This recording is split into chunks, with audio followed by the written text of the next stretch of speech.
wọ́n ti ṣe àpèjúwe ẹ̀kọ́ gẹ́gẹ́ bí gbígba ìmọ̀ tàbí ọgbọ́n nípasẹ̀ ìkẹ́kọ̀ọ́, ìrírí tàbí kíkọ́ni.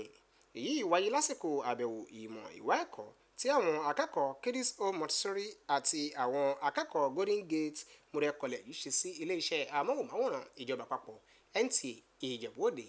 Akọ̀ròyìn wa Mercy Èsèṣì lóníròyìn tó wà pẹ̀lú wọn tó sì jábọ̀ ohun tó ṣẹlẹ̀. Ẹ gbọ́ àtúpalẹ̀ ìròyìn náà síwájú sí i. Àwọn akẹ́kọ̀ọ́ Kidis Home Montessori School àti Golden Gate College ni wọ́n ṣe àbẹ̀wò ìmọ̀ ìwà ẹ̀kọ́ wá sí ilé-iṣẹ́ NTA Ìjẹ̀bú-Òde láti mọ bí wọ́n ṣe ń gbóhùn sáfẹ́fẹ́ ní ilé-iṣẹ́ amóhùnmáwòrán, bí ẹ̀ka kọ̀ọ̀kan ṣe rí iṣẹ́ wọn àti àṣeyọrí iṣẹ́ náà tí ó fi di gbígbọ́ nílé lóko. Igbákejì alákòóso ilé-iṣẹ́ amóhùnmáwòrán ọ̀hún tí í ṣe Kẹ́hìndé Gbadéyàn pẹ̀lú alákòóso akẹgbẹ́ rẹ̀ tí í ṣe Mojísọ́lá Ọláòṣèbìkan ni wọ́n mú àwọn akẹ́kọ̀ọ́ náà káàkiri gbogbo ẹ̀ka tí ń bẹ ní NTA Ìjẹ̀bú-Òde láti lè fi wọ́n hàn bí ilé-iṣẹ́ amóhùnmáwòrán ọ̀hún àti ẹ̀ka kọ̀ọ̀kan ṣe ń ṣiṣẹ́.